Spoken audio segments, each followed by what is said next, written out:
Bonjour, on est avec Carl ici de S3. Il va nous expliquer un peu la différence entre les boards, surtout pour les enfants. Puis plus tard, on va vous expliquer la différence entre ces boards ici, puis ceux-là chez Walmart ou chez Sport Expert. Salut Carl. Salut, ça va? Oui. Good. Donc voici ici des boards. Ici on a un board mini. Donc en largeur il est beaucoup plus petit et en longueur beaucoup plus petit aussi. Vous pouvez voir aussi les grandeurs. Ici on parle d'un 7 de largeur. Donc en même temps on a les trucks qui sont plus petits, les plus petits trous. Ensuite on a un board qui est mid pour les différentes grandeurs. Donc un petit jeune homme plus grand avec des trucks un petit peu plus larges, pardon. Et le board est plus large. Ensuite, on a notre fameux S3 qu'on vend aussi en kit à 130. Puis, vous pouvez avoir des trucks qui vont être plus larges et plus grands pour les différents clients. Pardon. Fait que là, c'est ça. Fait que là, quand on parle des prix, ça revient à peu près à combien un ensemble comme ça? On Fait que regarde. ici, on regarde. C'est ça, à 95 pour un mini. C'est-tu le même prix pour. Le mid est le même prix, Le 95 mid aussi. est 95 aussi. C'est quand même bon prix, là. Tout l'ensemble. Parce que si on achèterait les pièces séparées, ça reviendrait pas mal. On garde autour de 200 $. Ouais, autour de 200 séparés. Fait que quand c'est comme ça vaut la peine. La différence des planches avec les planches du Walmart ou Sport Expert, premièrement, on a 7 ply. Ensuite, dans le fond, ces 7 petites planches qui sont collées ensemble. Ça va être différent, peut être en époxy ou en colle. Ensuite, on en regarde que c'est tout de l'érable canadien. Donc, c'est pas de l'érable chinois, malheureusement, ça existe. Donc, plus résistant. Et aussi, on a aussi un concave qu'on appelle, pardon pour l'anglicisme. Donc, on a plus de shape, donc plus facile à pouvoir popper aussi pour les jeunes. La grosse différence aussi, ça va être au niveau des roues et du roulement à billes. Donc, le roulement à billes, c'est la même chose qu'on utilise dans des patins à roulettes. Donc, si on achète quelque chose chez Walmart ou Canadian Tire, ça ne sera pas de la même qualité en partant. Et pour les roues, ça va être seulement du plastique et non C'est pour du réthane. C'est pour ça le feeling qu'on a que quand j'en essaie des fois au skatepark des jeunes, on embarque dessus, puis on dirait, on a le feeling que ça nous arrête tout le temps. On dirait que les roues sont comme molles ou différentes. Fait que ça, c'est des roues en uréthane. Exactement. Puis ceux-là, ça fait que c'est une guerre mondiale, les roues vont t'offrir la shot, mais Exactement. Fait que là, on parlait tantôt de la grandeur des trucks. Fait que si, mettons, moi, mon gars, il commence avec ça ici, puis après ça, je veux passer, puis je veux le mettre sur une planche comme ça, est-ce que je peux prendre les roues et les trucks, puis le mettre Tu peux prendre les roues, mais pas les trucks, par exemple. OK. Pour quelle raison? Pour quelle raison? Parce que premièrement, le board est plus large, donc le truck il va être trop petit pour la planche. Donc c'est important d'avoir des trucks qui sont ajustés pour la planche. Parfait. Les trucks de Walmart sont différents, exactement, oui, tu as bien raison. La différence, c'est que premièrement, l'alliage doit être en fer blanc, donc pas résistant au niveau des coups ou quand on frappe un rail ou du ciment. Donc, puis aussi, des fois, ils sont power cooling avec un plastique par-dessus. Donc, pour avoir similaire à un truck en métal, mais malheureusement, il ne l'est pas. Ouais, puis il y a aussi le bushing, là, Ouais. la qualité du bushing. Comme là, dans le mini, la dureté est plus molle. Exactement. Fait Pour que ça soit plus facile pour leur poids, pour qu'ils soient capables de travailler avec. Puis plus qu'ils vieillissent ou plus qu'ils grossissent, ben, on a différents bushings pour différents skates. Les bushings, quand on parle des bushings, là, tout le monde, c'est ici.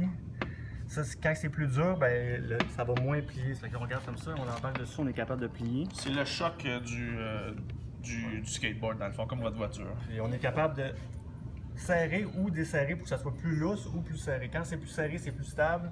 Puis quand c'est plus lousse, ben, on est capable de tourner plus facilement, par exemple. J'ai souvent vu des jeunes arriver avec des petits pennyboards comme ça, puis ils voulaient faire des tricks dans le skatepark. Fait que ça, c'est vraiment fait juste pour se promener, ça. C'est le fameux cruiser, c'est l'initiation au skate, un peu. Juste pour apprendre à rouler. Okay. Mais aussi, comme c'est facile, c'est pas gros, c'est facile, tu peux mettre ça dans un backpack. Si tu t'envoies à l'école ou à quelque part, puis t'as pas le droit de skate, mais au moins tu le mets dans ton skate, dans ton backpack, ça paraît pas ou en. Puis ensuite, tu as l'entre-deux qui va être. T'as un entre-deux qui va être de cette grosseur ici, qui ressemble aussi à un skateboard, mais qui l'est pas, qui est un plus un cruiser encore. Et après, vous avez le fameux longboard. Les souliers. Les fameux chaussures. Les fameux souliers. C'est ça que des fois les parents investissent le moins, mais qui est quasiment le plus important. Parce que ça change un peu. Voici une chaussure de skate. Une vraie chaussure. Une vraie chaussure. Ok, vous allez voir ici le dessous, là, c'est assez plat. Pas comme une espadrille de course où il y a du relief un peu. Puis la chose qui arrive en skateboard, c'est que sur le dessus, on n'a pas parlé tantôt, mais il y a du grip tape pour pas que ça glisse.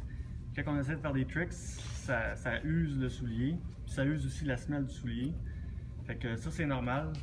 Souvent, vous allez. Puis les enfants grandissent, fait que c'est pas trop pire. C'est quand ils sont grands et qu'ils ont la même paire de souliers, ils vont passer souvent quand même chercher d'autres souliers. Donc, on va essayer d'éviter ce type de chaussures-là. Ok, ça, c'est ça. C'est la même compagnie, sauf que ça, c'est fait plus pour un peu se Casual, promener. exactement. Là, on voit c'est léger, mais si on utilise cette semelle-là, ça ne prendra pas de temps qu'il va y avoir des trous dedans parce que c'est vraiment pas. Puis le côté, c'est comme des escaliers de course. Si on essaie de faire des ollies, comme quand vos jeunes vont se voir sauter avec la planche, puis qu'ils restent en dessous des pieds, puis qu'elle saute avec, ça va faire des trous à travers le matériel. Puis les souliers de course, ça coûte cher aussi. Fait que si vous envoyez vos enfants avec des souliers de course, ils vont pas être contents. Fait que si t'as quand même une grosse gamme pour les Chaussures enfants. juniors, ouais. Fait que tout ça ici, c'est des chaussures juniors. Fait que tu commences à quelle grandeur dans ces. On commence à du 13 en moyenne. Ouais. Ça, c'est une chaussure pro. Dans le fond, c'est la même chaussure, sauf tu vois que c'est pas la même qualité du tout. C'est la même chose. C'est vraiment la même chaussure, sauf que t'as pas cette semelle-là à différence, c'est le l'intérieur. prix. Exactement. Grosse différence de prix, on a quand même.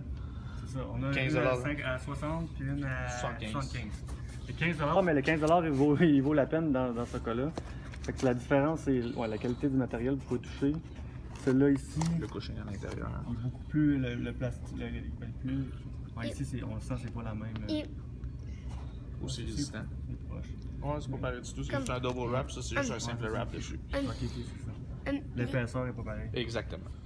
Ok, important, protection. Puis si vous avez le trio, donc les mains, les coudes et les genoux. Ensuite, vous avez pour. Dans le fond, le trio, vraiment plus pour le junior. Ensuite, pour qu'est-ce qui va être pour intermédiaire, qu'on pourrait dire, ils vont prendre les genoux et les coudes. Et vous avez aussi le fameux casque Triple Eight qu'on prête ou que vous avez peut-être déjà vu dans nos démos. Donc, c'est notre casque le plus populaire qu'on vend en magasin et le plus confortable à long terme. Fait que, ouais, pour les débutants, là, vous pouvez voir ici un set avec juste les genoux et les coudes. Là, on en a avec les trois. Pourquoi que lui, il vend pas les poignets? Parce que les poignets, quand on apprend à tomber, on apprend à ne pas mettre nos mains à terre, nos poignets en premier. Fait que au début, c'est ça qui c'est important de les avoir parce qu'on apprend à tomber, ça que ça va arriver encore, mais quand on apprend à tomber après ça, on essaie de glisser et de ne pas mettre les mains par terre. Fait Donc, que, tomber sur les genoux tomber sur les genoux dans la rampe ou de glisser ou en roulade, malheureusement. en roulade quand on n'a pas de pad. Toi, Guigui, tu beaucoup tes pads?